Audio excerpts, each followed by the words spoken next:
El tema que hoy nos convoca es nada menos que festejar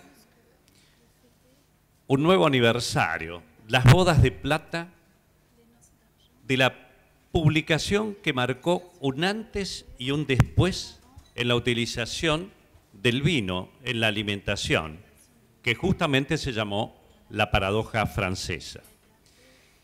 Si bien me voy a referir en un momentito a esto, no puedo dejar de mencionar que esta reunión ha sido posible realizarla, además de los organizadores, por la participación de la Universidad de la Concagua, la Universidad de Buenos Aires, a través de la sección Polifenoles, Vino y Salud, la Corporación Vitivinícola Argentina, la Organización Internacional de la Viña y del Vino, con sede en París, el Instituto Nacional de Vitivinicultura, Bodegas de Argentina, con su programa Wine in Moderation, la Academia de la Vid y del Vino, y por supuesto, y reitero, la participación de la Embajada de Francia y del Ministerio de Ciencia y Tecnología. Hace 25 años, en una revista que se llama The Lancet, es una revista científica de alto impacto, muy importante, y además en el campo de la medicina es fundamental su lectura. El doctor Serge Renaud, junto con el doctor Michel Delongueril, publicaron un trabajo que marcó una bisagra, un antes y un después, de los beneficios del vino en la salud. Y justamente, para resumírselos, fue que en definitiva la población francesa, a pesar de tener un alto consumo de grasas, es decir, ácidos grasos saturados, y una ingesta calórica también importante, tenían menor mortalidad cuando se comparaba con poblaciones de igual edad, iguales factores de riesgo, no solamente de los Estados Unidos, sino también del resto de Europa. Y cuando se analizaron todas las variables, fue un estudio epidemiológico, se encontró que lo único que cambiaba era la ingesta de vino, alrededor de 20 a 30 gramos de alcohol por día. Es por ello que hoy hablaremos de los beneficios del vino en la salud. Me acompañan a mi derecha la profesora Dominique Lanzmann-Petithory. La doctora Lanzmann-Petithory es doctora en epidemiología de la nutrición, es gerontóloga, trabaja en el Hospital Émile Rousse de París. Es además, este hospital es un hospital que forma parte del complejo de los hospitales Henri Mondor. La doctora tiene vasta experiencia en el campo al cual hoy nos vamos a dedicar y, entre otras cosas, su último tiempo ha estado trabajando en lo que es alimentación y longevidad. Ella conoció muy de cerca al profesor Serge Renaud porque trabajó con él. Para hacerles una brevísima síntesis, el profesor Serge Renaud recibió la Legión de Honor francesa, esta alta distinción por sus trabajos. Vivió entre Francia y Canadá y fue un pionero en esto de la importancia de la nutrición en corregir las enfermedades no transmisibles. A mi izquierda está el profesor Raúl Pastor. El doctor Raúl Pastor es el jefe de la sección Polifenoles, Vino y Salud de la Cuarta Cátedra de Medicina que tengo el honor de dirigir del Hospital de Clínicas de la Universidad de Buenos Aires. El doctor Pastor se ha dedicado en el último tiempo, es también un investigador de la Organización Internacional de la Viña y del Vino, y en el último tiempo sus trabajos se han orientado hacia el estrés oxidativo, esto es para bajarlo y comprenderlos todos, cuál es el daño que nos hacen los radicales libres y por qué es importante tener altas defensas antioxidantes. A mí me gustaría, ahora en este momento ya están presentados, si por favor le quiero pasar la palabra a la profesora Dominique Lanzmann para que nos dirija y hable sobre este tema. Más o menos tenemos unos 10 minutos iniciales.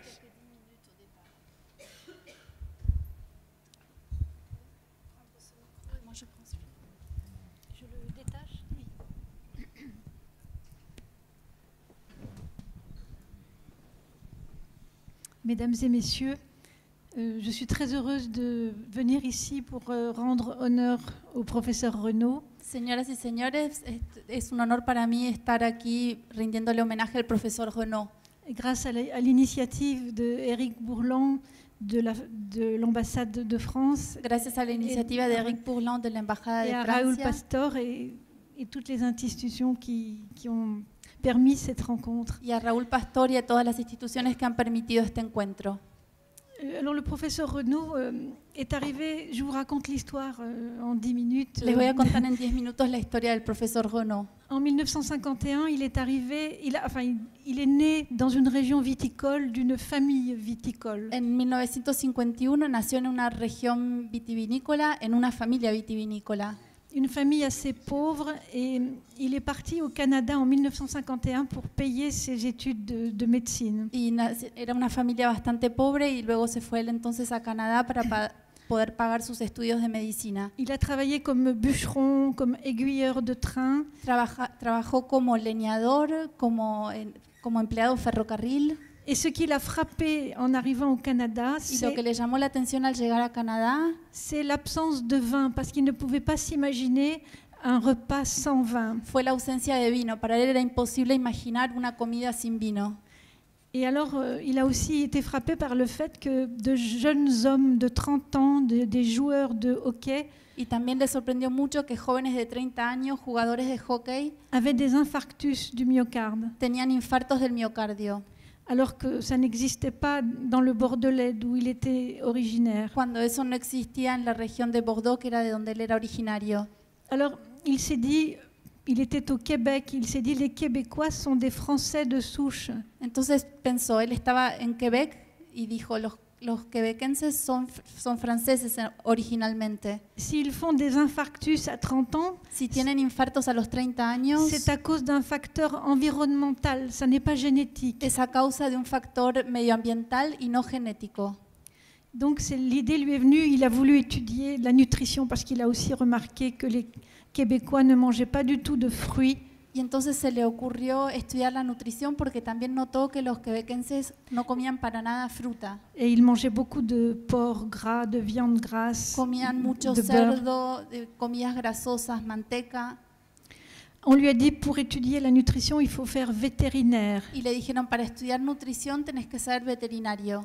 Et il est devenu major de la promotion vétérinaire à Montréal. Y entonces entró a estudiar veterinaria en Montréal. Et il a travaillé en anatomie pathologique à l'Institut de cardiologie. Y trabajó en anatomía patológica en el Instituto de Cardiología. Et il a disséqué des cœurs de jeunes hommes.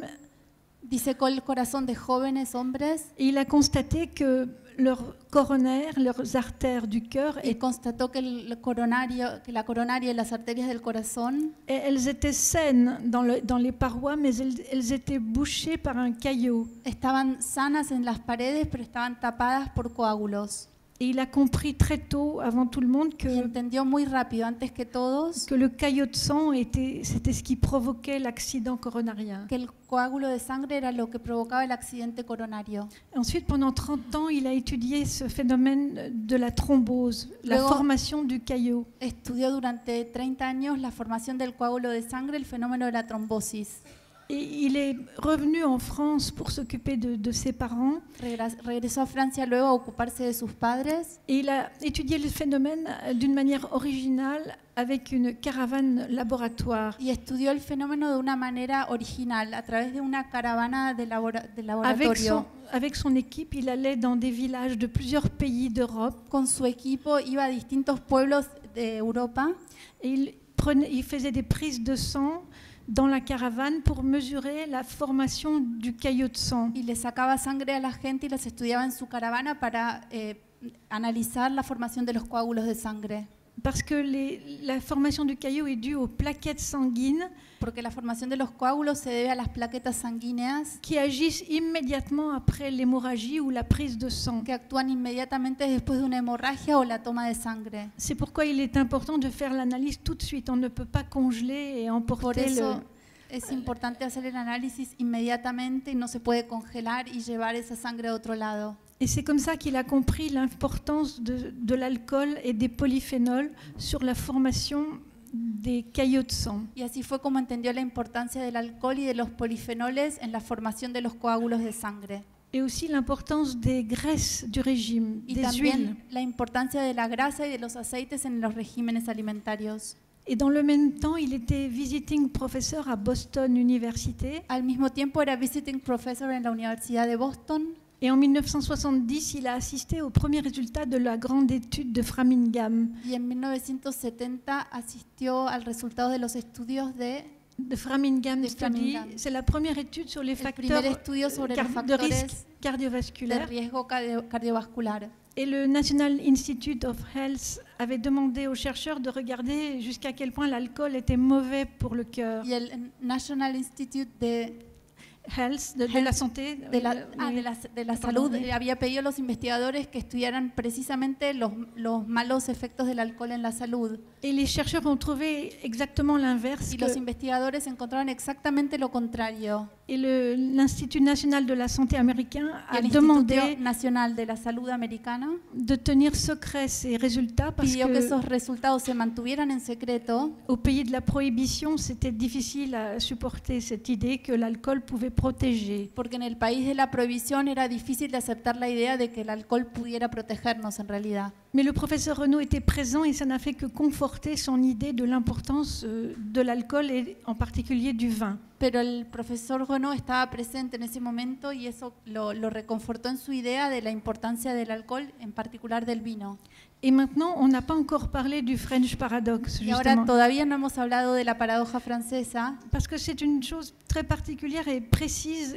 Au départ, on ne parle pas du vin, on dit simplement es algo muy preciso y muy particular. Al principio no hablamos de vino, decimos simplemente depuis 40 ans, les Français ont la plus basse mortalité cardiovasculaire que après le desde Japon. hace 40 años los franceses tienen las muertes cardiovasculares, el índice más bajo después del Japón. Et c'est toujours vrai aujourd'hui. Y aún eso es cierto hoy en día. Et cependant, ils ont plus de facteurs de risque que les Américains, que les Anglais, par exemple. Sin embargo, tienen mayores factores de riesgo que los americanos o que los ingleses, por ejemplo. Ils fument plus, Fuman más, ils mangent plus de graisses saturées, de fromage.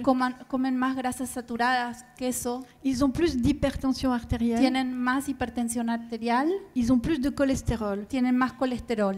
Et pourtant, à l'époque où cela a été décrit pour la première fois, Y sin embargo, en la época en la que esto se describió por primera vez, ils avaient 3,5 fois moins de mortalité cardiovasculaire que les Américains. tenían 3 veces y 3 fois et demi, 3,5 fois 3 moins. veces y medio menos muertes cardiovasculares que los americanos. Et pour les Américains, c'était véritablement un paradoxe. Y para los americanos realmente esto constituía una paradoja.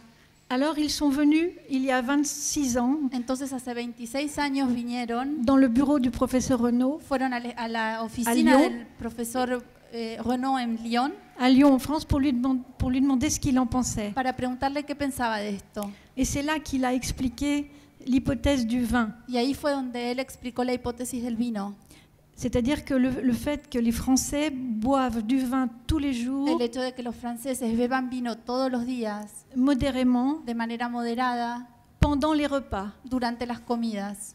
Voilà. Et cette émission a été vue par 50 millions d'Américains. Y ese programa televisivo fue visto por 50 millones de americanos. Et en décembre, le ministère américain des armes à feu et du tabac et des Y drogues en diciembre el Ministerio Americano de Armas de Fuego y a demandé au ministère des drogues et de du drogas tabac, y del tabaco, tobacco, firearms, Yes. enfin, a demandé au ministère français pidió al Ministerio francés que ce chercheur français justifie ses propos. que ese investigador francés justificara sus declaraciones. Et c'est là qu'il a écrit l'article pour le Lancet, Y ahí es donde escribió el artículo para el Lancet, qui a été publié en juin 1992, il y a que fue 25 ans. publicado en junio de 1992, hace 25 años. Voilà, et parce que les Français ont la particularité d'être aussi les premiers buveurs de vin au monde. Porque los franceses también tienen la particularidad de ser los primeros bebedores de vino mundiales. Voilà, c'est la première boisson alcoolique Es la primera en bebida en alcohólica France, en alors que dans Francia, beaucoup de pays, ça n'est pas du tout le cas. Le vin est loin d'être la première boisson. cuando en muchos países el vino está lejos de ser la primera bebida más consumida. Et ils sont seulement 21e en consommation d'alcool. Y en cambio los Dans le franceses monde. ocupan el puesto 21 en consumo de alcohol en el mundo. Voilà. Et donc depuis 25 ans, de nombreux travaux ont été faits à la fois sur la cellule, le professeur Pasteur va sûrement vous en Desde parler, hace 25 sur años sur l'animal, chez l'homme. se realizaron estudios sobre las células, el doctor Pastor nos va a mostrar fotos seguramente, sobre animales, sobre el Voilà, qui hombre, viennent corroborer l'hypothèse du professeur Renaud. que vienen a corroborar las hipótesis del profesor Renaud. Voilà, je vous remercie. Les agradezco.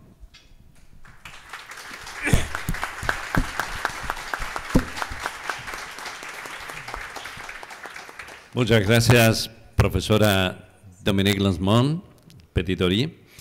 En síntesis, lo que nos comentaba es que esta paradoja francesa, justamente el profesor Serge Renaud trabajó toda su vida. Lo interesante es que él nació y se crió cerca de las viñas de su abuelo, y dice que no se concebía en esa época, 10 años tenía, la comida que no tuviese algo de vino. En esa época, chico, 10 años, lo tomaba con agua. Lo que demuestra ese estudio fue la reducción de la mortalidad cardiovascular comparada, como decíamos antes, alrededor del 40%, casi a igual consumo de calorías. En realidad, los franceses consumiendo mayor cantidad de calorías. Y ahora al doctor Raúl Pastor le vamos a pasar estos 10 minutos iniciales. Buenas tardes a todos, muchísimas gracias. Para mí es un honor estar aquí en esta presentación y como es muy poquito el tiempo vamos a ir directamente al punto. Voy a pedirle al asistente que reparta estas fotografías por la sala porque esta es la culpable, la fotografía, de una partícula de LDL, de que tengamos infartos, que tengamos problemas cardiovasculares y que también tengamos envejecimiento en general.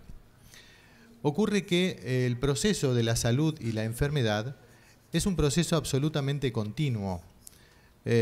Cuando estamos absolutamente sanos o cuando estamos ya enfermos, es muy difícil de asegurarlo, sobre todo porque desde que nacemos vamos perdiendo vitalidad.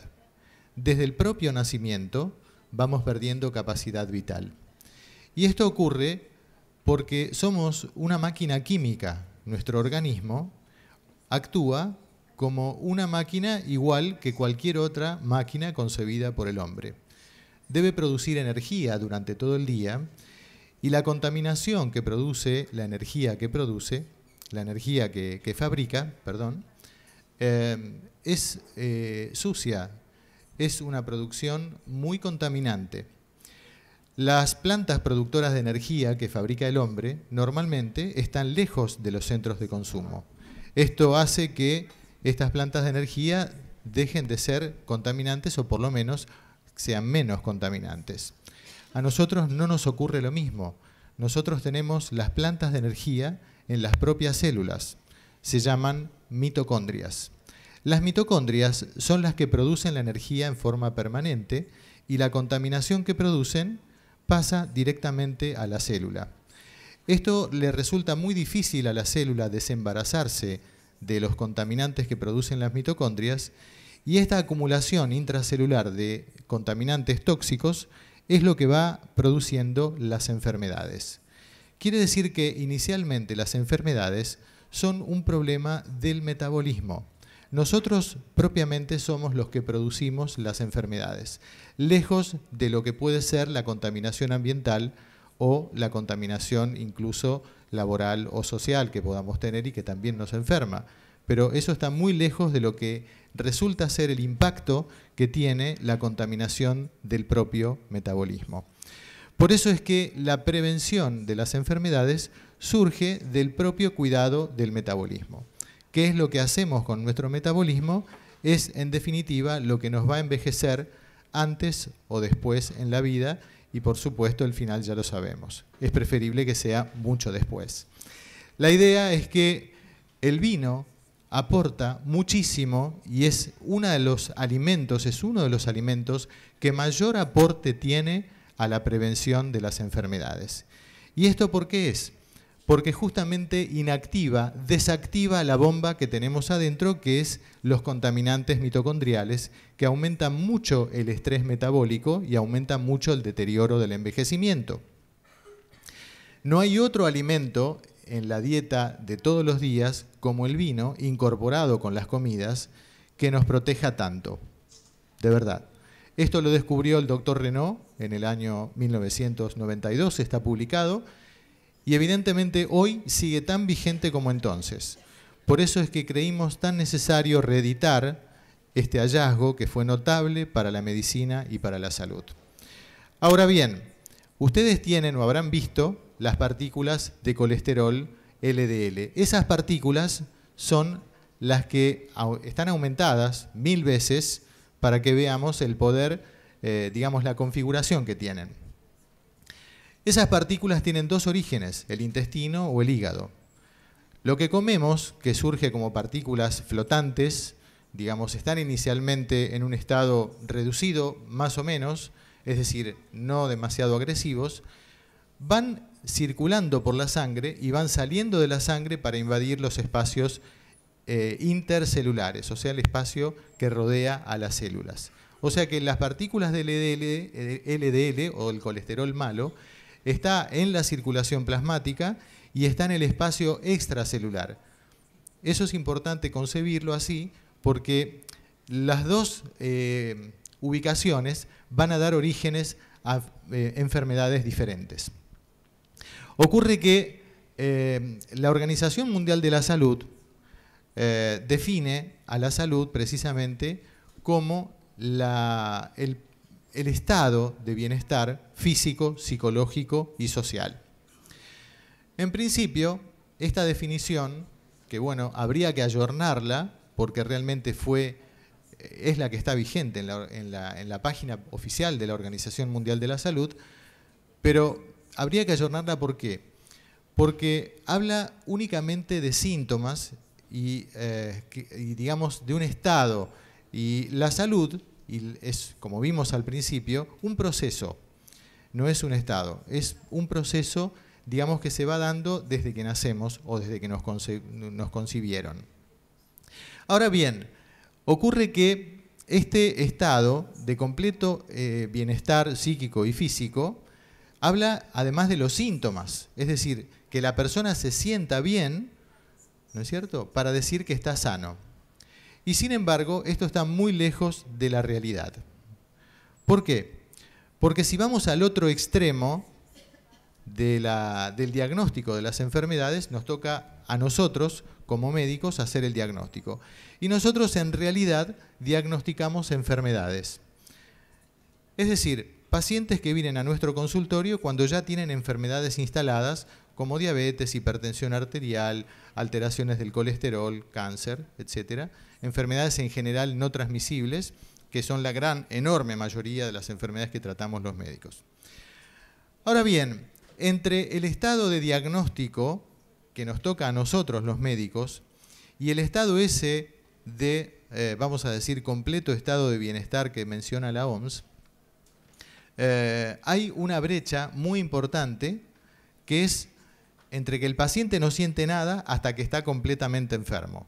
Cuando está completamente enfermo y va al médico es porque algo sintió, o tuvo un infarto o tuvo un accidente vascular. ¿Qué pasó en el medio? En el medio hubo un proceso químico en el cuerpo que fue preparando la enfermedad, fue preparando la aparición de la enfermedad. Ese estado, digamos, que preparó al cuerpo para que tuviera una enfermedad clínica, se llama estrés oxidativo. Y el estrés oxidativo, justamente, o como me gusta llamarlo un poco mejor a mí para que se comprenda mejor, es un estado de hiperoxidación. ¿Y qué es la hiperoxidación? Es la producción aumentada de radicales libres, que hay que diferenciarla bien de los radicales libres que son la base de la vida. Nosotros todo el día fabricamos radicales libres. En eso se basa la producción de energía. Tenemos que extraerle a los alimentos la energía para capturarla y estar vivos, producir calor, movernos, pensar, etc. Pero la cuestión es que entre los radicales libres y el estrés oxidativo hay una brecha muy importante. Por eso es que a mí me gusta hablar de estatus oxidativo, que es el de la vida, y de estatus hiperoxidativo, que es el del estrés oxidativo. Para comprenderlo mejor, es la misma relación que existe entre presión arterial e hipertensión arterial. No podríamos vivir sin presión arterial, definitivamente. Tenemos que tener una presión arterial normal, 12,8, 12,5,8, 13,9, pero no podemos tener 17,10. Eso hace mal. Definitivamente tener hipertensión arterial es muy malo. Lo mismo que tener hiperoxidación es muy malo. Es muy bueno tener una presión arterial debida. No podríamos estar vivos, repito, sin presión arterial. Como tampoco podríamos estar vivos sin oxidar los alimentos para extraer la energía que nos permite vivir. Entonces, la idea en general es que esta acumulación de desechos tóxicos intracelulares dentro de la célula va limitando, va cada vez más eliminando capacidades vitales. El estrés oxidativo va en aumento durante la vida y cuantos más años tenemos, más estrés oxidativo tenemos. ¿A partir de cuándo empezamos a tener este estado hiperoxidativo? A partir de los 30 años. ¿Quiénes son los que padecen de hiperoxidación? Absolutamente todos. Es universal. Todos tenemos estatus hiperoxidativo después de los 30 años, porque las capacidades antioxidantes del cuerpo se agotan a los 30 años. A partir de allí empezamos a tener canas, la base de la muscular empieza a bajar todos los años, la energía empieza a bajar y se empieza a preparar el cuerpo para tener enfermedades. De manera entonces que el vino es el único alimento que nos puede perpetuar en la salud, incorporado con las comidas. ¿Por qué? Porque baja el estrés oxidativo de la digestión. Y este es el momento en el día de mayor estrés oxidativo, de mayor incorporación de radicales libres que surgen de la absorción de los alimentos. De manera que es fundamental incorporar como cultura en nuestros pacientes, personas, en aquellos obviamente que tienen la indicación y no tienen una contraindicación para incorporar el consumo habitual de vino, incorporar un consumo regular de vino con las comidas, que eso fue lo que el profesor Renaud descubrió tan magistralmente. Así que mi mensaje es, evitemos el estrés de la hiperoxidación con un consumo regular de vino todos los días con las comidas y con un alto contenido en poder antioxidante. Esa es la idea, prevenir el comienzo de las enfermedades. Cuanto más reducido, cuanto más inactivadas estén esas moléculas que ustedes vieron, mejor va a ser. Muchas gracias.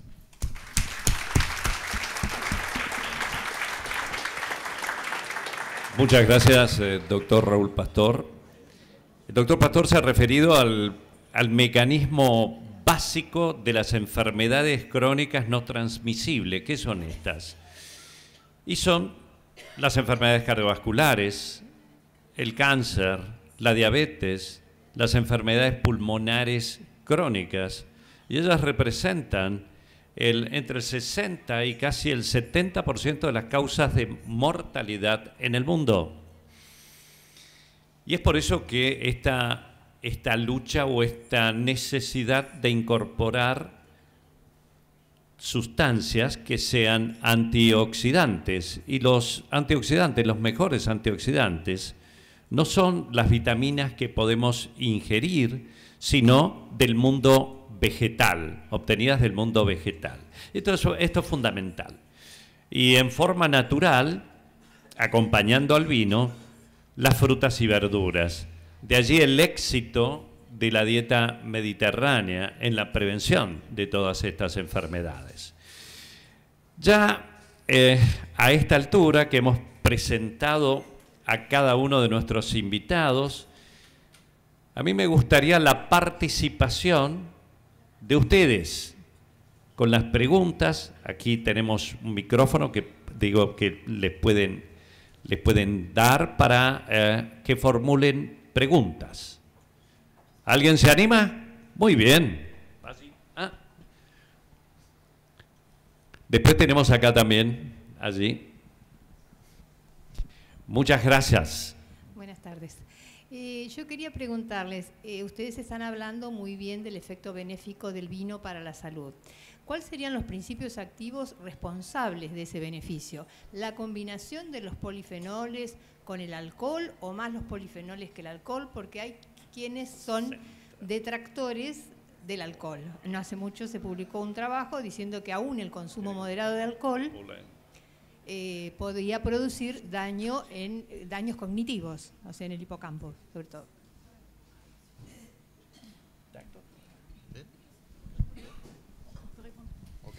Oui, Efectivamente. C'est-à-dire qu'on considère que la conjonction de l'alcool et des Se polyphénols considera que la conjunción entre el alcohol y los polifenoles est importante parce que es l'alcool importante porque el alcohol facilite l'absorption des polyphénols. facilita la absorción de los polifenoles. Et par exemple, dans un verre de vin, Por ejemplo, en una copa de vino il y a plus de 2 fois plus de polyphénol hay más de 2 veces más polifenoles que dans le jus d'un raisin, du même raisin qui a servi à faire le vin. que en el jugo de la uva, de la misma uva que sirvió para hacer ese vino. Et justement, c'est à cause du process de fabrication où Es a on causa fait del macérer proceso de fabricación donde se hace la macerar macération avec la peau et les pépins qui extraient con el ollejo y las semillas que extrae les polyphénols de ces pépins et de la peau. el polifenol de las semillas y de la piel de la uva. Voilà, et c'est comme ça qu'on peut avoir jusqu'à 500 mg de polyphénol dans un verre de vin. Así es como pueden haber hasta 500 500 mg. miligramos de polifenol en el vino. Et quand on sait que la consommation moyenne dans les pays européens c'est à peu près 1 gramme de Y cuando polyphénol par sabemos jour. que el consumo medio de polifenoles en Dans les pays industrialisés, en los países Amérique industrializados, du Nord et Europe. América del Norte y Europa es de 1 gramo. 1 gramme. Alors donc, dans un verre de vin, on a la moitié de ce que la population des pays industrialisés consomme en moyenne. Déjà la moitié. En una copa de vino ya hay la mitad de lo que consume la población mundial. Voilà. Alors, pour ce qui est des maladies En cuanto a cardiovasculaires, las enfermedades cardiovasculares, l'alcool aussi est bénéfique. el alcohol también es benéfico, Mais c'est le problème du cancer. pero está el problema del cáncer. L'alcool augmente le risque de cancer. El alcohol aumenta el riesgo de Et cáncer c'est dose dépendant. y C'est dépendant de la dose. Y Plus depende on de- en prend, plus ça cuanto más augmente le alcohol se toma, más probabilidades hay. Mais seulement là, il y a quand même une particularité du vin Pero hay una particularidad que tiene el vino pour le cancer. para el cáncer. Avec le professeur Renaud, nous avons fait une étude sur 100 000 sujets suivis pendant 30 ans. Con el profesor Renaud hicimos un estudio en el cual seguimos a 100.000 individuos durante 30 años. Eh bien, le vin à dose modérée Y el vino en dosis moderada protège contre le cancer. protege contra el cáncer.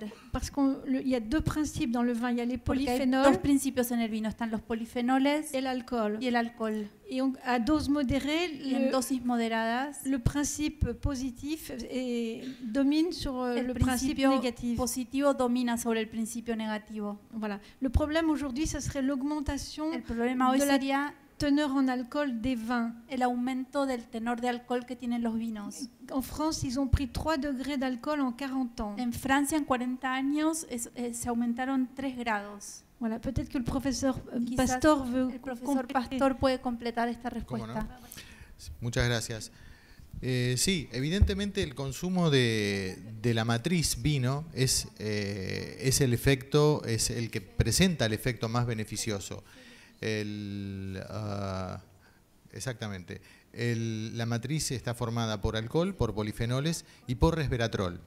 Quiero destacar la presencia del resveratrol porque en virtud de lo que comentaba la doctora Lanzmann, el resveratrol protegería en contra del efecto perjudicial que tendría el alcohol sobre la salud, que sería oncogénico en cantidades que superan la capacidad de metabolizarlo. El problema del consumo exagerado y perjudicial de alcohol es cuando se supera la capacidad del alcohol deshidrogenasa, que es una enzima que nosotros tenemos, naturalmente, que se sintetiza, que el hígado la sintetiza cuando el organismo se expone al alcohol, de manera que podemos digerir mejor el alcohol si tenemos esta enzima alcohol deshidrogenasa. Las personas que dicen yo tomo un poquito y me duermo es porque no tienen exposición crónica y permanente al alcohol, entonces no tienen la enzima alcohol deshidrogenasa. Normalmente una unidad de alcohol se digiere o se metaboliza en 2 horas aproximadamente. Quiere decir, una unidad de alcohol son 10 gramos o 12 gramos de alcohol, que serían más o menos unos 100 centímetros cúbicos de vino. En 2 horas estarían metabolizados. Si el consumo es mayor que esa cantidad, evidentemente estamos asumiendo que tenemos un exceso de alcohol que no va a ser metabolizado. Ese alcohol se va a oxidar, se convierte en acetaldehído, y el acetaldehído es un radical libre que es muy agresivo. Allí está la agresividad del alcohol, que se transforma en un, digamos, radical libre. Ahora, si nosotros incorporamos resveratrol con el consumo de vino, que todavía no está incorporado como una matriz nutracéutica, estamos trabajando en eso, pero sí lo podemos incorporar al resveratrol como suplemento dietario. Es decir, podemos tomar resveratrol para cubrirnos de los efectos, en principio, que podrían ser perjudiciales del vino. ¿Cuál es la dosis de resveratrol necesaria para protegernos del consumo de vino? Digo por el alcohol, no por los polifenoles. Cuanto más polifenoles tomemos, es mejor. Me estoy refiriendo únicamente al alcohol. Serían 20 miligramos por cada 100 centímetros cúbicos. Es la protección, vamos a decir, quimiopreventiva, por decirlo de alguna forma, del resveratrol. Es decir, que si tomamos 200 centímetros de vino, tendrían que ser 40 miligramos de... Hoy en el mercado tenemos comprimidos de 50 miligramos de resveratrol, con lo cual uno tomando una pastillita de resveratrol puede cubrir tranquilamente el efecto potencialmente peligroso del vino, en cuanto al contenido alcohólico.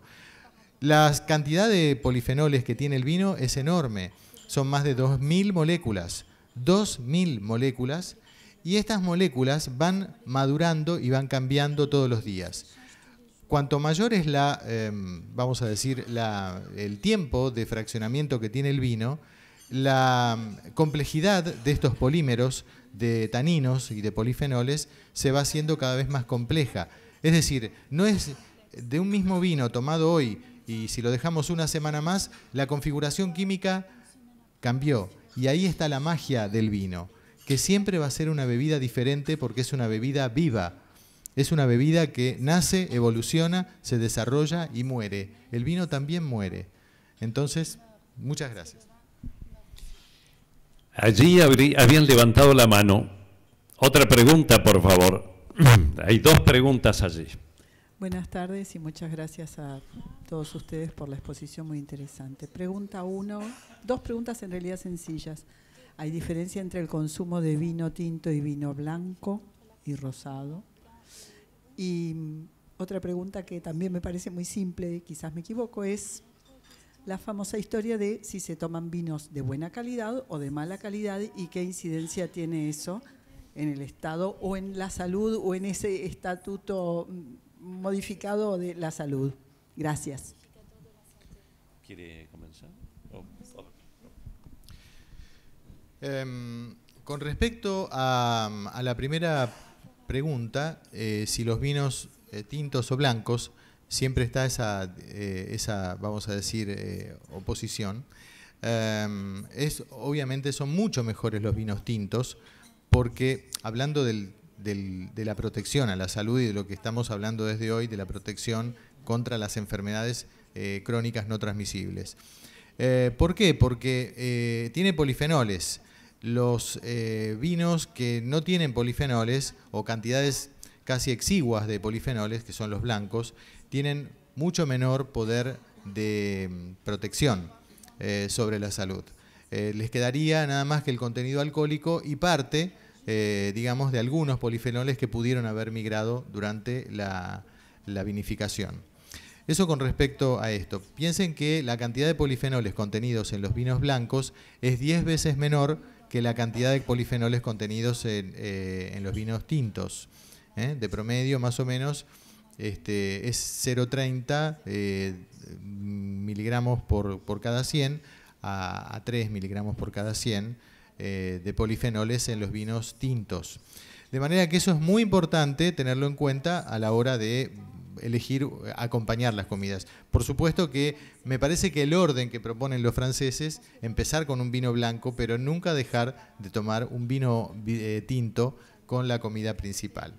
Me parece también que es interesante, muy interesante la pregunta sobre la calidad.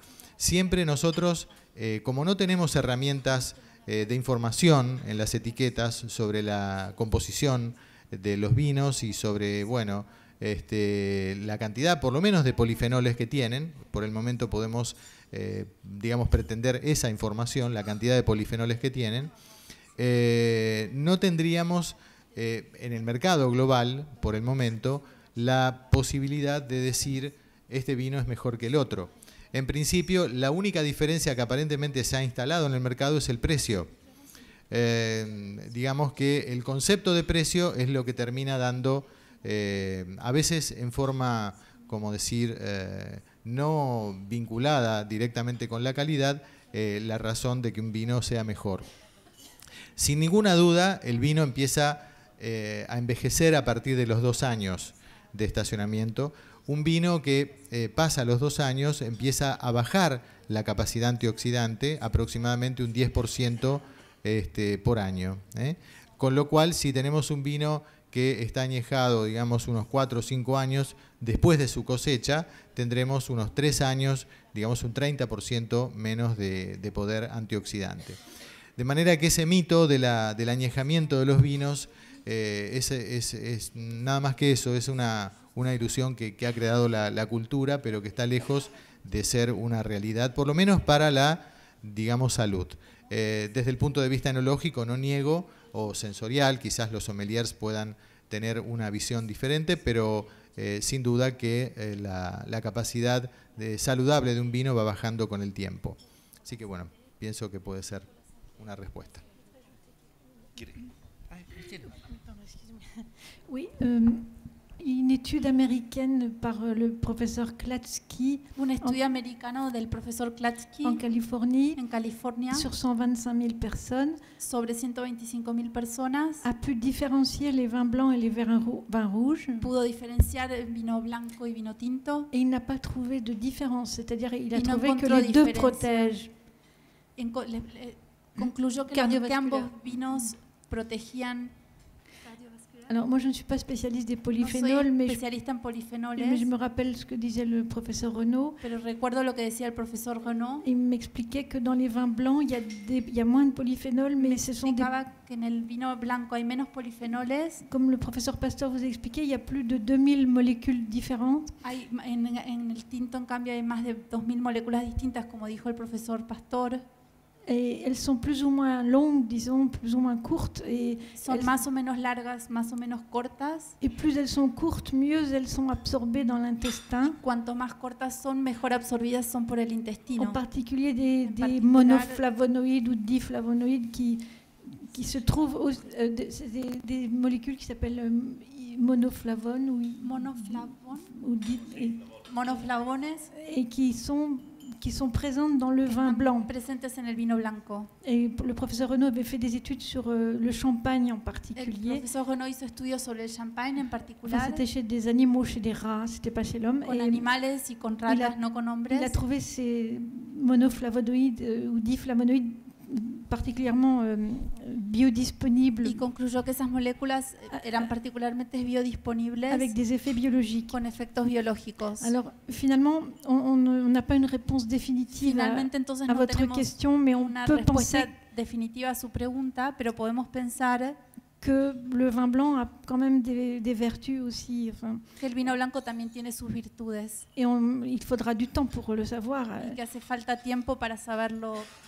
Et moi, personnellement, aux femmes ménopausées, Personalmente, yo a las mujeres je leur menopáusicas, je leur conseille, enfin, surtout celles qui ont un risque de cancer du sein, sobre todo aquellas que tienen un riesgo de cáncer de pecho, certaines études tendent à montrer que peut-être avec le vin rouge, pour le coup, algunos estudios tienden a mostrar que el vino tinto ce serait moins favorable pour les femmes ménopausées parce que le vin sería rouge, menos favorable para las mujeres menopáusicas à cause de certains stilbénoïdes, qui sont des polyphénols qui peuvent avoir un effet porque a causa de algunos estilos qui favorise le stilbénoïde, stilbène, stigbeno, qui est un peu comme une hormone. que actúan un poco como una hormona, Pour une femme avec un risque de cancer du y sein, para una mujer con riesgo de cáncer de mama, des études ont montré qu'au-dessus d'un verre, il faudrait arrêter à un verre parce que deux los verres estudios muestran que tienen que augmente- parar de tomar después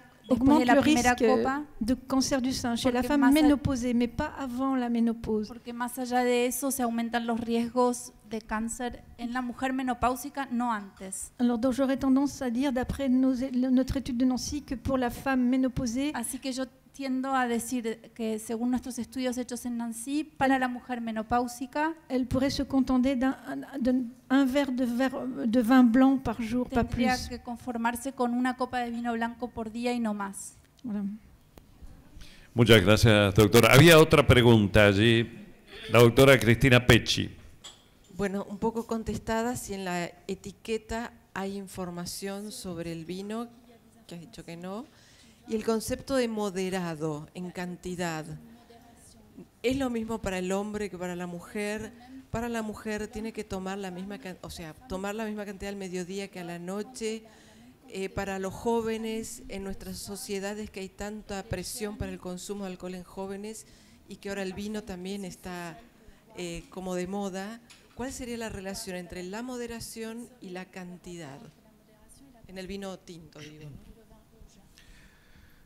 Sí, sin duda. En cuanto a la cantidad, la cantidad moderada se refiere a aquella en donde la capacidad de la biología puede metabolizar y digamos que las consecuencias de su consumo sean beneficiosas. Ese es el consumo que cada uno puede medir, digamos, en su propio cuerpo. Consideramos que en forma global la recomendación está en que no deberían superarse para el hombre entre 30 y 50 gramos por día. Esto como dosis máxima diaria. 50 más gramos por día, que es lo que menciona incluso el doctor Renaud en su trabajo de la paradoja francesa, equivalen a media botella de 750, o sea, una de 375. Media botella en todo un día. Para las mujeres, el consumo debería ser la mitad. El consumo global recomendado. Pero ya les digo, esto depende de cada persona porque la capacidad de digestión o de metabolización del alcohol es variable de persona a persona. Quizás a personas que toman menos les hace mal también. Hay una curva J que menciona que a medida que uno va aumentando el consumo, va aumentando el beneficio o va disminuyendo el riesgo, pero en un punto que están en estos 50 gramos, 30, 40 de consumo diario de alcohol, ahí el riesgo empieza a aumentar. Y ahí es la zona de peligro, digamos, no solamente por las cuestiones sociales que pueda tener vinculada el consumo excesivo de alcohol, sino por las cuestiones también de la propia salud del que lo consume. Con respecto a la información nutricional, sí, es de desear que en algún momento se sumen bodegas para ofrecer alguna información nutricional a los consumidores.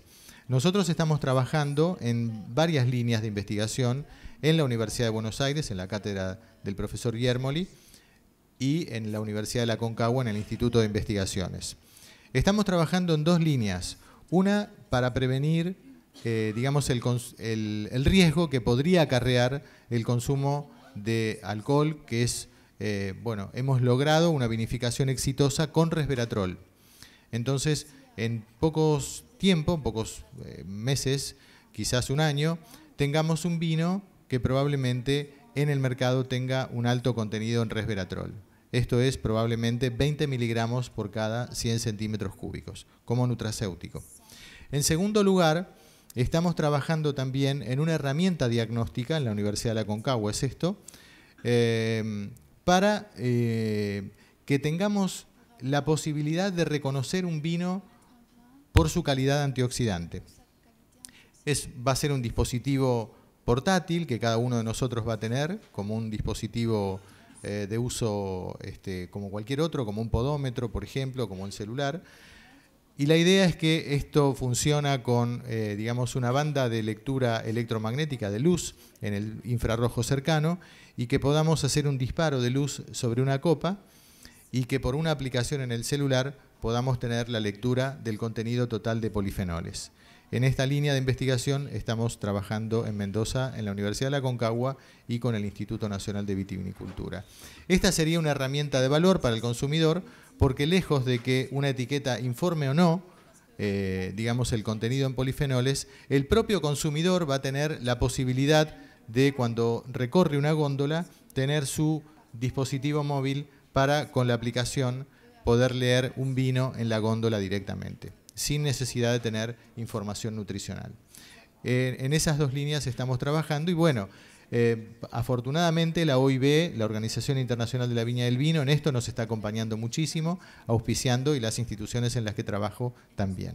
Así que bueno, un poco esa es la línea de trabajo que tiende a darle más información al consumidor. Muchas gracias. ¿Quiere contestar, profesora? Madame, je voudrais dire que les anglo-saxons font des recommandations en verres par semaine. Ils disent 14 à 21 verres par semaine. Quisiera decirle que los anglosajones aconsejan por cantidad de vasos por semana y aconsejan entre 14 y 21. Alors, il y a deux façons de boire 14 ou 21 verres par semaine. Hay dos maneras de beber 14 a 21 copas de vino por semana. Soit vous buvez un verre par repas, O tomás una copa por comida, soit vous buvez les 14 verres le samedi soir. o bebés los 14 copas el sábado de la noche.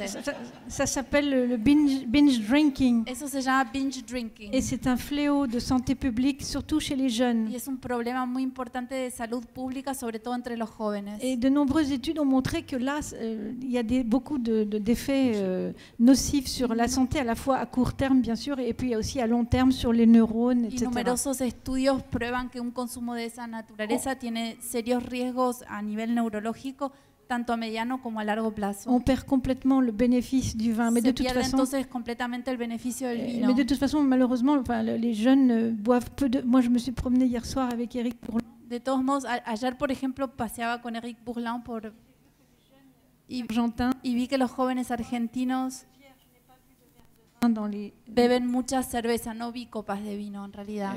et généralement le binge drinking se fait avec des cocktails de bière et de vodka ou Y des choses comme ça. generalmente ese binge drinking se hace con cócteles de cerveza, de vodka. C'est un problème d'éducation. Il faut initier les jeunes générations Es un problema de educación. Hay que iniciar a las jóvenes generaciones au goût du vin, du bon vin. en el gusto por el buen vino.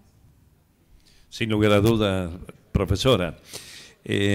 Bueno, acá se han hablado realmente, todos los conceptos son fundamentales. De cada concepto podemos hacer realmente un relato sólido para nuestra educación alimentaria. Qué importante lo que preguntaba la doctora también, la doctora Cristina Pecci, acerca de, en el mientras tanto que vos estás hablando, Raúl, de disponer esta tecnología electromagnética para que cada uno pueda detectar, que en las etiquetas figurase el poder antioxidante total. Cuando ustedes compran alguna galleta, se fijan si en la etiqueta, si tiene, por ejemplo, ácidos grasos trans. ¿No sé? Bueno, qué importante sería que fuese ello. Creo que hay algunos vinos o alguna bodega que ya lo está realizando. Y a propósito, yo quería hacer una pregunta, después les paso a todos ustedes. No hemos hablado hasta aquí de que la mayoría de los vinos, en su proceso, se les agrega anhídrido sulfuroso y tienen sulfitos. ¿Cuáles son las consecuencias? Porque cada vez la exigencia, vienen las exigencias internacionales, que en la etiqueta, los vinos de exportación, tiene que figurar si contienen o no sulfitos. ¿Cuáles serían las consecuencias para la salud de haber administrado, para frenar la fermentación, el anhídrido sulfuroso? Y además, si existe en la vinificación, sacando los vinos orgánicos, ¿no?, algún vino de guarda que se esté pensando en el reemplazo del anhídrido sulfuroso. Bueno, sí, afortunadamente, gracias por la pregunta, doctor Yermoli. Realmente aquí es un punto muy sensible para mí porque hace a una línea de investigación que nosotros tenemos en el Instituto Nacional de Vitivinicultura. Hemos logrado, por 3 temporadas diferentes, en 3 vinificaciones, reemplazar el anhídrido sulfuroso durante la vinificación por resveratrol. Y esto ha sido algo maravilloso para nosotros, nos ha de verdad sorprendido mucho. Hemos hecho 3 vinificaciones y en las 3 vinificaciones la Saccharomyces cerevisiae, que es la levadura que fermenta el azúcar de la uva y lo convierte en alcohol, no se inhibió por el efecto antibiótico, antifúngico que tiene el resveratrol sobre el resto de las variedades de bacterianas o de hongos que pueden contaminar a la uva durante la vinificación. Sin embargo, la Saccharomyces cerevisiae no se inhibió. Tuvo una vinificación exitosa y tan exitosa como la tenía con el anhídrido sulfuroso. Tal es así que esto nos permite, y esto lo digo porque afortunadamente hoy termino de recibir la última revisión del trabajo de una publicación que estamos a propósito para mandar ya a una revista científica, que se trata de esto, el resveratrol, los efectos en la salud y perspectivas en la enología. Quizás estamos dando una vuelta de página con una propuesta que humildemente estamos proponiendo desde nuestro laboratorio de investigación. Es decir, el uso del resveratrol como molécula para la vinificación de la uva. Protege al vino y protege al consumidor. Vamos a la segunda parte de la pregunta. El anhídrido sulfuroso es una sal que se utiliza desde la época de los romanos, no en el vino, sino en la limpieza de las bodegas. La utilizaban desde antes de esa época para limpiar directamente los pisos de las bodegas, porque es un antiséptico, un antifúngico, es antioxidante. Bueno, no desde hace tantos años se empezó a utilizar en la enología como una sal que también protegía al mosto que se va vinificando, va fermentando y se produce el vino, como todos lo conocemos. De manera que el vino residual que llega a nuestro consumo tiene un contenido en anhídrido sulfuroso que es de aproximadamente 70 miligramos por ciento. Esto es una cantidad bastante tolerable para los niveles en donde la industria considera que deben usarse para proteger al vino. Pero lamentablemente no es una cantidad que protege al consumidor. El anhídrido sulfuroso es alergénico, es proaterogénico, porque junto con el cobre del plasma favorece la oxidación de las partículas LDL que ustedes han tenido en sus manos y que producen la placa de ateroma. De manera que es una molécula, yo les diría que tiene una doble cara. Por un lado protege al producto, pero no protege al consumidor. Y esto ha sido una preocupación permanente en distintos grupos de investigación en el mundo, y la verdad es que han prosperado algunos, otros están ahí prosperando de a poquito, pero el nuestro ha caminado con paso firme porque el resveratrol ya goza de un prestigio internacional en la comunidad científica como una molécula de verdad muy protectora para la salud y muy protectora del deterioro que va teniendo la capacidad vital que nos va sucediendo, como dijimos al principio, en una etapa muy silente de las enfermedades. Ocurre que entre los 30 y los 60 años nosotros creemos que estamos sanos, pero ya estamos con un estado hiperoxidativo en nuestras células. Entonces, la hiperoxidación, que no estamos en condiciones todavía, en general, los médicos de diagnosticar en el consultorio, es algo que hay que prevenirla. La hiperoxidación hay que prevenirla con un antioxidante de inducción. El resveratrol realmente induce defensas antioxidantes propias. No es vamos a decir, no elimina radicales libres que son muy necesarios para el metabolismo. Nosotros en la evolución de la biología han surgido radicales libres y de hecho los usamos como vías de señalización. De hecho hay un estudio muy importante, y me tomo un segundito para contárselos, que son los multivitamínicos, que con altas dosis de vitamina E han demostrado que son perjudiciales para la salud porque eliminan vías de señalización de alertas tumorales, y resulta que cuando en un estudio muy importante que se llama HOPE se trató de proteger a personas fumadoras del riesgo de cáncer de pulmón con vitamina E en altas dosis, resulta que estas personas tuvieron más cáncer que las personas que tomaban placebo. De manera que pensemos en antioxidantes de inducción y principalmente la nueva generación de antioxidantes o de antihiperoxidantes que son los polifenoles. ¿Quiere contestar? ¿Alguna pregunta que quieran hacer? Sí, por favor. Bueno, muchas gracias en primer lugar y muy interesante, y me siento muy contenta de lo que estuvo diciendo el doctor Pastor sobre estos vinos con resveratrol. Mi pregunta está un poco relacionada con lo que dijo antes el doctor Iermoli. Con respecto a el hecho de que cuando muchos de nosotros éramos niños, en nuestras casas se bebía vino. También la doctora comentó sobre el doctor Renaud, que le llamó la atención que cuando yo estuve en Estados Unidos veníamos de consumir vino todos los días y en Estados Unidos era muy caro el vino para todos los días. Pero mi pregunta va a lo siguiente.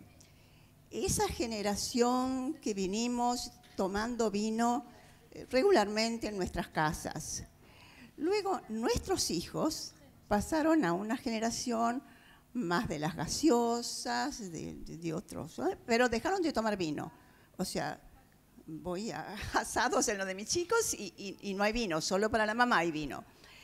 Y ahora estamos con otro consumo de vino, pero quizás mezclado con Fernet y otras cosas. Entonces, mi pregunta va al doctor Pastor y también a la doctora.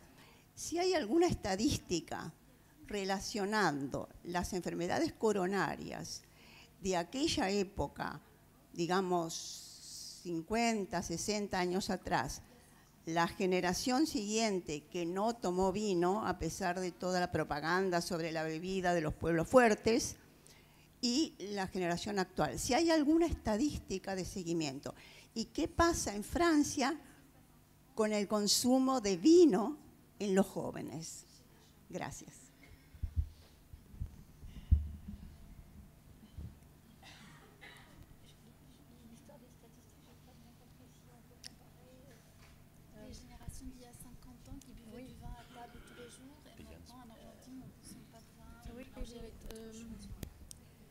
Alors, en épidémiologie, votre question n'est pas facile à comprendre pour moi parce que vous voulez comparer des générations différentes. Para mí, porque comparar generaciones distintas.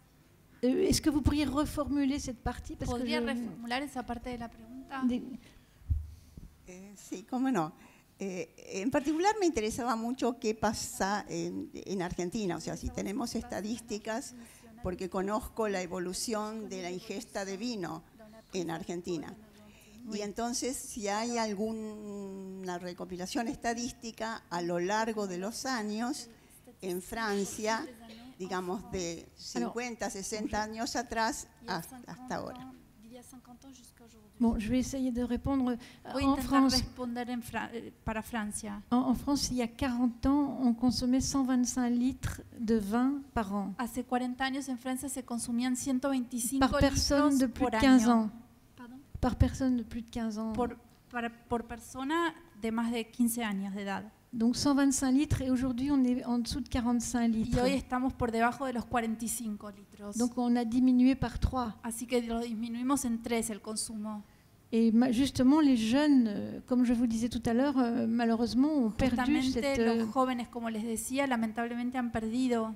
Et effectivement, on ne leur donne pas un petit peu de vin avec de l'eau, mais ils boivent des sodas et des Coca-Cola. No se les da un poquito de vino diluido en agua, sino que se les da gaseosa, Coca-Cola. Et en réalité, je ne peux pas répondre à votre question parce que je ne sais pas comment ces jeunes vont vieillir. En realidad no le puedo responder a su pregunta porque no sé cómo van a envejecer esos jóvenes. Mais tout ce qu'on peut voir, c'est que dans les statistiques mondiales, todo lo que se puede ver es que en estadísticas mundiales, après avoir dit chaque année on gagne 3 mois d'espérance de vie, después de decir que cada año ganamos 3 meses de esperanza de vida, comme ce sont des calculs théoriques qui sont faits à partir de mortalité dite du moment, c'est-à-dire aujourd'hui, a partir de mortalidad llamada del momento, es on decir, prend la mortalité de tout le monde à un certain moment, une projection qu'on hoy est se toma la mortalidad de todo el de mundo 0 à en 110 ans. determinado momento de 0 a 110 años. Et donc on peut se tromper parce y uno que se puede equivocar, on ne sait pas, on prend tout le monde aujourd'hui. Porque se toma todo el mundo en el día de hoy. Mais les résultats commencent justement, comme c'est un calcul théorique, Pero los resultados les Américains commencent à porque son un perdre. cálculo teórico, los americanos empiezan a perder. C'est une notion un peu difficile à vous faire comprendre. Es una noción difícil de hacer comprender. Si on avait fait ce calcul il y a un siècle, si se hubiera hecho ese cálculo hace un à l'époque siglo, où il y avait beaucoup de mortalité en la época en la que infantile, había mucha mortalidad infantil, on aurait sous-estimé se hubiera avec cette subestimado méthode l'espérance de vie. la esperanza de vida. Parce que ceux qui sont nés, disons, en 1900, enfin il y a un siècle, Porque los que nacieron hace un siglo, por ejemplo, ils ont eu un parcours de vie, ils ont connu les guerres, tuvieron una trayectoria de vida, pasaron por las guerras, ils ont fait beaucoup d'exercices de la bicyclette, hicieron mucho de la marche à ejercicio, pied, andaban en bicicleta, caminaban, et arrivés à 70 ans, ils ont llegaban a los 70 años, bénéficié des progrès médicaux. se benefician con los avances médicos. Et aujourd'hui, les octogénaires, nonagénaires y hoy en ne día meurent plus. La gente de 80, 90 años no ils muere, continuent à durer. Siguen durando. Et ce qui a gonflé artificiellement l'espérance de vie. Lo que infló artificialmente la esperanza de vida. Mais aujourd'hui, on ne sait pas comment les jeunes qui boivent du coca, qui Pero ne boivent plus de vin, hoy no se sabe cómo esos jóvenes que toman gaseosas avec y no du toman más diabète, vino, etc., quizás con la diabetes, etcétera, ils auront probablement moins d'espérance de vie, quizás tengan enfin, menos moins de esperanza longévité, de vida, je veux dire. menos longevidad. Ouais, enfin, je ne sais pas si j'ai répondu à No votre sé si question. respondí a su pregunta. ¿Alguien quiere hacer alguna otra pregunta? Sí, por favor. Una joven, ahí nos va a hacer una pregunta. Sí, mi pregunta va también a comparación epidemiológica entre otros patrones alimentarios también ricos en polifenoles, como por ejemplo una obesidad. A ver, no sé si tiene... Sí, mi pregunta es la comparación epidemiológica entre el patrón alimentario francés y tal vez otro patrón alimentario también rico en polifenoles, como por ejemplo uno vegetariano, y si podría llegar a existir un sesgo debido al bajo consumo de frutas y verduras o otras fuentes de polifenoles en comparación con tal vez un consumo más elevado de vino. Si hay alguna como comparación entre distintos patrones.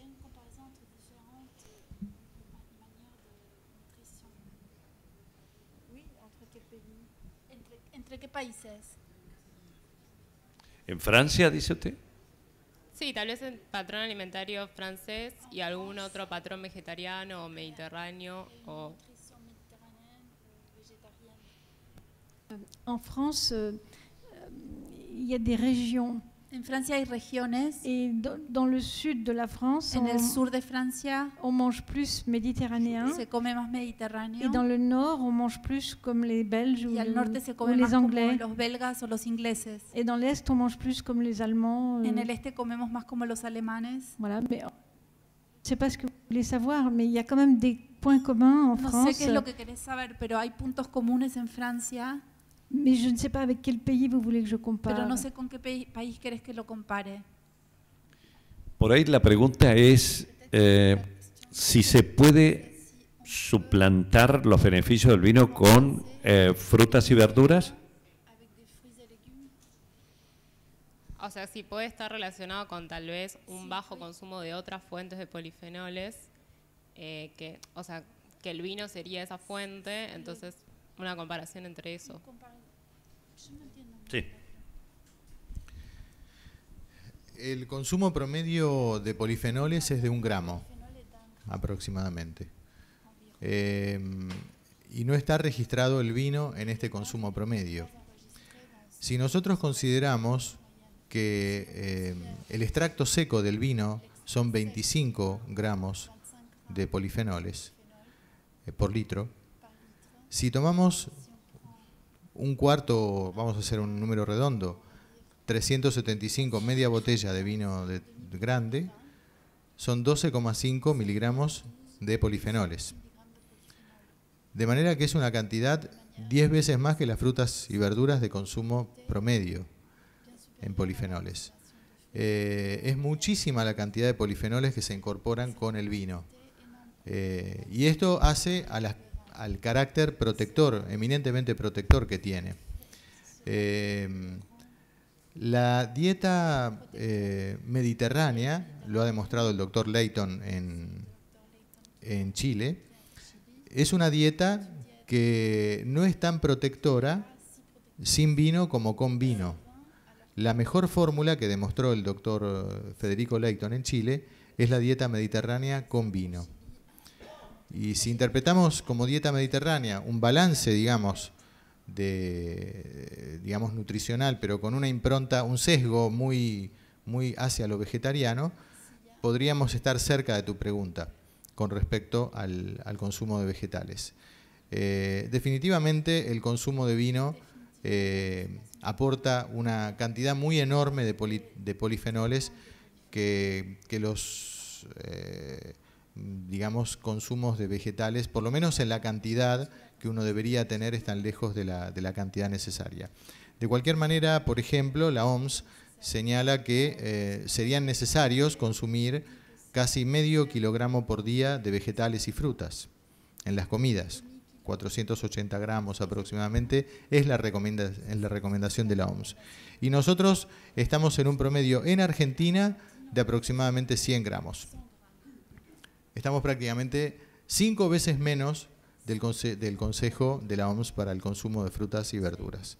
De manera que es difícil, por eso la prevención es difícil de asumir, es difícil hacer ejercicio, es difícil bajar de peso, es difícil comer medio kilo de frutas y verduras por día, es complicado comerse 1 kilo de tomates todos los días para tener la cantidad de licopeno que tiene por ahí un suplemento dietario. No digo que haya que pasarse para nada, que haya que tomar suplementos dietarios, pero de alguna forma el vino es un concentrado de polifenoles muy, cercano a un alimento nutracéutico, porque tiene una enorme cantidad de principios activos muy saludables para la salud. Y en cantidades moderadas lo incluyo al alcohol. Les aliments qui préviennent le cancer. Las frutas son alimentos que previenen el cáncer, eso está reconocido. Et justement le vin, justamente el vino, on pourrait dire que c'est un jus de fruits enrichi naturellement en podríamos polyphénol. decir que es un jugo de uva enriquecido naturalmente por los polifenoles. Rappelez-vous ce que je vous ai dit tout à l'heure, il y a plus de 2 fois plus de polyphénol dans le vin que dans le jus du même raisin. Recuerden que les dije hace un rato que hay más del doble de cantidad de polifenoles en el vino que en el jugo de uva.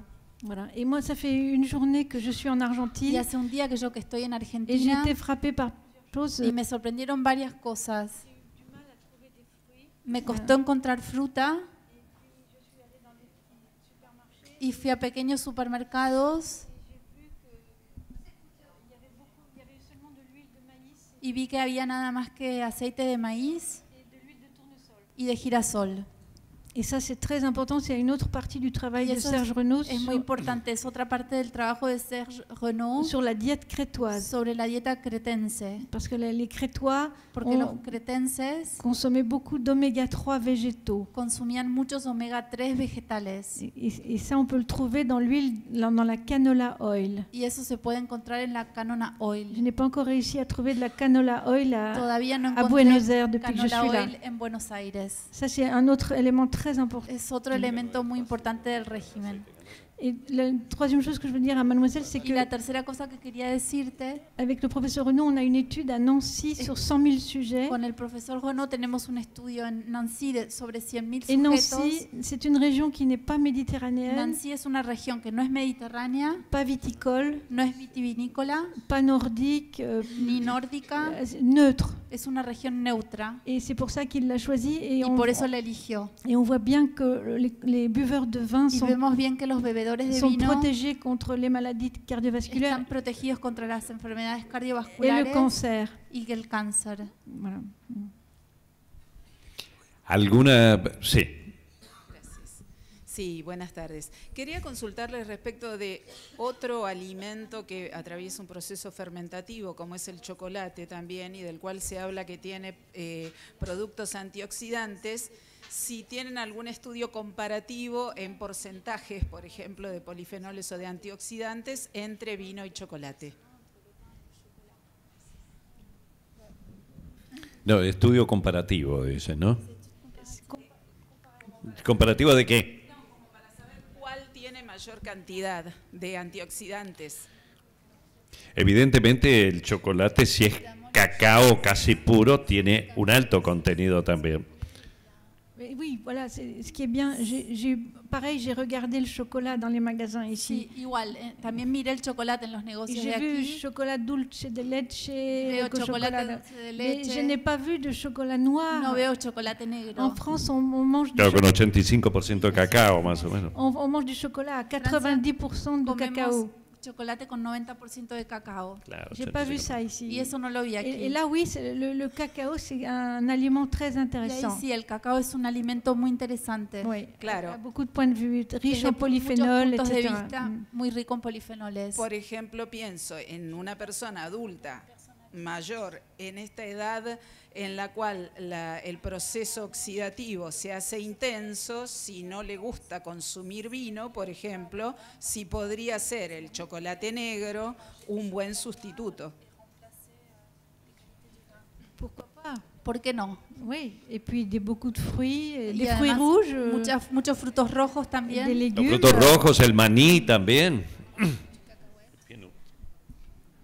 Yo propongo el té verde.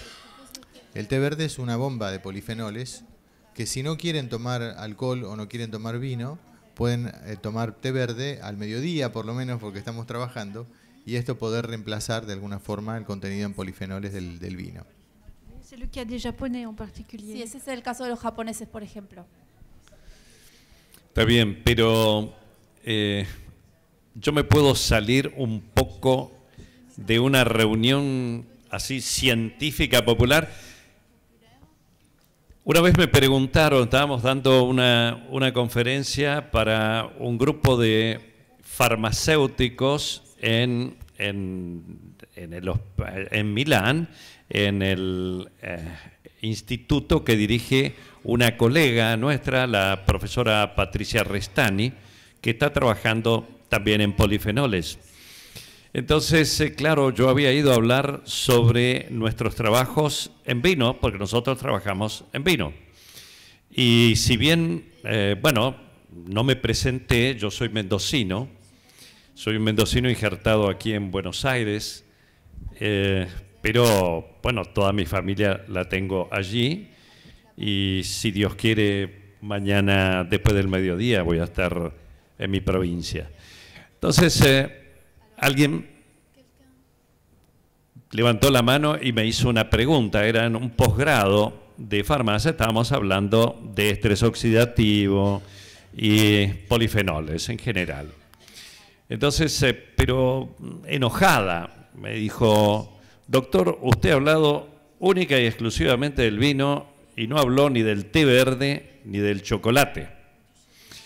Y le digo, bueno, tiene usted razón, pero piense en la magia del vino. Si a usted, bella mujer, la invitan a una cena romántica y su partener pide una barrita de chocolate y una taza de té verde en vez de un buen vino, creo que algo está fallando, ¿no? Bueno, esta es una contestación quizás fuera de lo científico, pero me parece todos tienen su cuota de polifenoles, pero está la magia también de ello. ¿Alguna otra pregunta? Aplauda si quiere usted. Bueno, ¿alguna pregunta que quieran formular? Entonces los vamos a dejar allí degustar los quesos, el buen vino. Yo quiero hacer un agradecimiento muy especial al agregado científico de la Embajada de Francia, que aquí está, Eric Bourland. Muchísimas gracias por darnos esta oportunidad. No sé dónde está María Inés Rosat. Muchísimas gracias. Un fuerte aplauso. Al Ministerio de Ciencia, Tecnología, que justamente nos facilita este espacio para tratar de bajar a todos algunos temas complejos o para comprender mejor, en este caso, la educación para la salud. A nuestros invitados, en especial la profesora Dominique Lanzmann-Petitory, muchísimas gracias por habernos acompañado. Un fuerte aplauso, ha venido especialmente para ello. Y al profesor Raúl Pastor, quien hace casi un año me dijo: Roberto, tenemos que hacer algo por la paradoja francesa. Se cumple el 20 de junio, hace, 2 días, se va a cumplir el año que viene, pues esto me lo decía en 2016, el 25 aniversario, las bodas de plata. Y aquí estamos. Espero que lo hayan disfrutado. Un aplauso para todos ustedes. Muchas gracias por acompañarnos. Gracias.